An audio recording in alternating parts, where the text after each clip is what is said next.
I think it's important to have the right support in place, basically. That's what I'm trying to say. You need to have a good, solid support in place.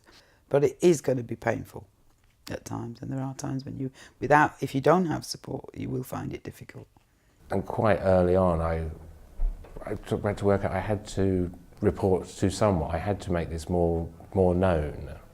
But if you're like me, sitting in your living room deciding I'm going to start this process now on my own, where do I start?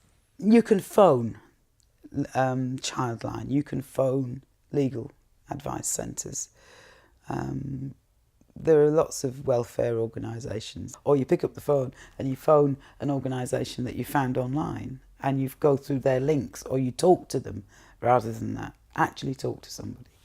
I think that's the best advice I would say. Find the phone number on the whatever line you've gone to, Rape Crisis or whoever, that offers this kind of support, and just go through that link. Go pick up the phone and talk to someone. Or email them and say, this is my situation, this is what I need to do, this is what I want to do. Can somebody help me? Poor people, there's so many people out there going through it, and you know, it is a struggle finding that person. But you know, it's all circumstantial, so it's, my case, it obviously is completely different to the next man's, woman's. But there will be somebody out there who will listen and who will give you some time. It's just a case of finding them, and the only way to do that is to persevere and push forward. If someone tells you no, go and ask somebody else, and just keep doing it and keep doing it. If you're certain that there's stuff that needs questioning and looking at, there will be somebody out there who can assist you along that journey. Online is the best way in the world because it's anonymous. You can read loads of stuff, and that's also something, if you want to kind of feel safe about it, find out information, go to some of these websites, read about other people's stories, understand that it's okay, that you're not alone. And invariably those places will have helplines, chat rooms, things that you can find out, people that you can chat with, that you can talk to. You just Google support. First thing you're looking for is support for survivors of sexual abuse. Simple as that. Or rape victims. You can go to Rape Crisis online. They will help you too. On all of these web pages, like Rape Crisis, like Women's Aid, any of those organisations has links to support for various different categories of crime against the person.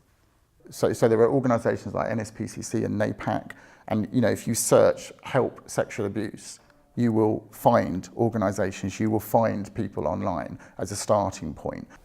For some organisations and individuals, it was not commonplace for this, to receive this sort of disclosure information, or it didn't seem that way. But still, they responded very positively, trying to work out what can we do to help, how can we we make this as, if not as pleasant and comfortable as possible, but as the least unpleasant and uncomfortable, to remove as many barriers and as could be done. Focused, keep focused. And that's why you need a friend. That's why you need support. Somebody that keeps you focused. I had a really good friend who, when I was talking to the therapist, would meet me afterwards just to chat with. So that because when you talk to someone about it, your head is full of it and it's all loads of stuff. And he could sit with me and go, oh yeah, that's all boys feel that. That's nothing to do with abuse, that's just being a boy. Oh, okay. And you could, so having friends like that is really great and really useful. People who can normalise the situation for you and be like a rule of thumb almost for you. My work were really good. They referred me, there's a work-based counselling available that they referred me to. And I had 2 lots of that at separate times. And the second lot that I had, because it only ran for 6 weeks, they referred me to a charity that then took me on for long-term indefinite counselling. So that was really, really good for me. And I think knowing that there wasn't a time limit as well, it gave me the chance to open up more each session instead of thinking, oh, I've only got 3 sessions left, what do I need to cover today? It was just, oh, I want to talk about this, and there was no pressure on me. And the counsellors at the charity are just absolutely fantastic as well. And even now, if I wanted to go back, I can. They've got an open door policy as well. So if I hadn't have spoke to my GP initially and hadn't been honest with people at work, then the counselling and the support wouldn't have been there. So it's important to find someone to speak to, and hopefully they'll be able to point you in the right direction. It's just the fact that somebody was prepared to listen and acknowledge to a degree what had gone on. It then empowered me to really be up for kind of taking it on.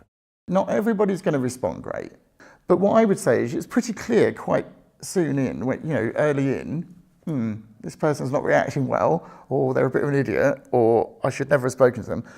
So stop and just pull back and think, okay, got that slightly wrong, find a different person, you know. And police stations, go in 8 hours later, it's a different shift. And go in and say, I came in earlier and tried to talk to this person, but they didn't seem to be very helpful, so I thought maybe you might be better. You know, put some pressure on them to kind of do better. If you're not happy with the person behind the counter, if you're not happy with the person at the other end of the phone, if they even make you feel slightly uncomfortable, say, no, I'm going to find another way, I'm going to find someone else. If you can, find someone that's a good friend that knows you and that you cares about you and you trust to make that initial step for you, to make the appointment for you. Because it's all very well to say, oh, I'm so empowered, I can do it myself. It's not that easy. And if someone will do it for you, good. And now, you see, there are agencies that will act on your behalf. There are support groups out there that will act on your behalf and make initial contacts for you and accompany you to meetings. Or a good friend will do it. You have the right to see whichever GP in that practice that you want. And if you're really not happy with your GP, then you can move GPs, I would say. Because obviously, you know, you find people that have a bit more information about it, or they've dealt with maybe other people in the past. Whereas, I mean, not every GP is good at everything. So, yeah, I'd say see someone else or change practices maybe. But there were times when I hadn't a clue how to deal with the emotional aspects of going through it. And I didn't want to lean on people that I loved and cared about because I thought it would be too much for them. And I was totally wrong about that because in the end it was my sister and my mother and my brother that were like rock to me. They were like rock. And my partner. They were the people that knew me well enough to know that if I didn't want to talk, I didn't want to talk. If I did want to talk endlessly, I would talk endlessly. And they were totally open to that. And people are a lot more tuned into that need than we think they are. I think if there's the right support in place and you accept that, you know, you are going to get people that are going to say, look, just leave it alone, just don't do it. But there are people that will go, no, you're doing the right thing. It's a good thing to do. You need to do it. So for every negative, there's a positive. And I think the people initially that were around me that were a little negative or reserved are much more understanding, and it's given other people that I know the confidence to make statements themselves. You don't have to do it on your own. There are lots of people that willingly open up and say, yeah, I'll be there for you. I'll come with you to this meeting. I'll come with you to the solicitors. I'll sit outside and have a coffee while you're inside, which happened frequently, you know. Are you surprised how people reacted? I was because of the shame attached to what happened and the shame that you live with all your life. And you're dealing with something really, really personal. But also, you know, logically, that it's also a crime that was committed against you.